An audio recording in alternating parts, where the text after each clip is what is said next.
Good afternoon. This is Clifton Rodriguez.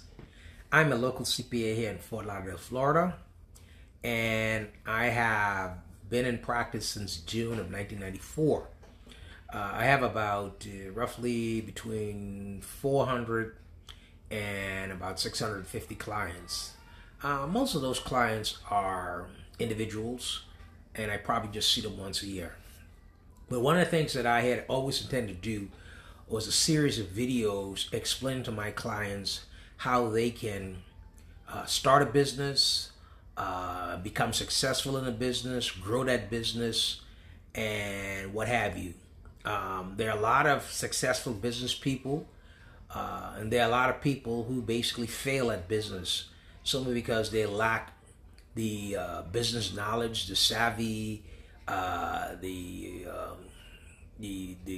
ability, if you will, to survive or get over the hurdles that most businesses encounter and basically end up defunct. All right. One of the things I want to initially start out with was just simply telling, giving a general idea as to the type of business entities that can be formed in the United States. For the most part, you have roughly 4 types of businesses that can be started in the U.S. The simplest form is the sole proprietorship. Some people will call that a DBA now, or doing business as, and it's the most risky business type. The next type of business is the partnership. The most common partnership nowadays is the LLC, the Limited Liability Corporation, or the Limited Liability Partnership. They are basically called 1065 entities. And in general, 2 individuals are needed, two partners, a general partner, a limited partner, and what have you. And then there's the corporate form, and most businesses that want to be incorporated start out as conventional corporations, and all that would entail would entail just filing articles with their state's Department of State. In most states in the United States, the Department of State will handle that.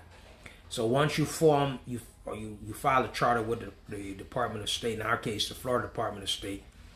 And once those articles have been processed, or the charter has been processed, then in effect, the business becomes a legal entity in the eyes of the law. The next step would be, because most people need to do this, is to file paperwork with the IRS. And that paperwork will be a 2553. The 2553 makes that C corporation, in effect, an S corporation. 2553 form is the form that is used to a C corporation uses to become an S corporation, or a small business entity. And the advantage, of course, being that the S corporation is like the 1065, the partnership, in that they both flow through entities, but the S corporation has an advantage over the LLC or the 1065, because you can have one shareholder, or you could have 100 shareholders, what have you. Whereas the 1065, you need a minimum of 2 people, a general partner and a limited partner. So I always encourage my clients to file the 2553 and become an 1120S entity. All right? We'll talk some more about that and what have you, in follow-up videos.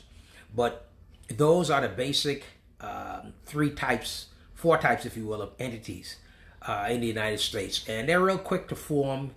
The major step is to get the articles processed by the Florida Department of State.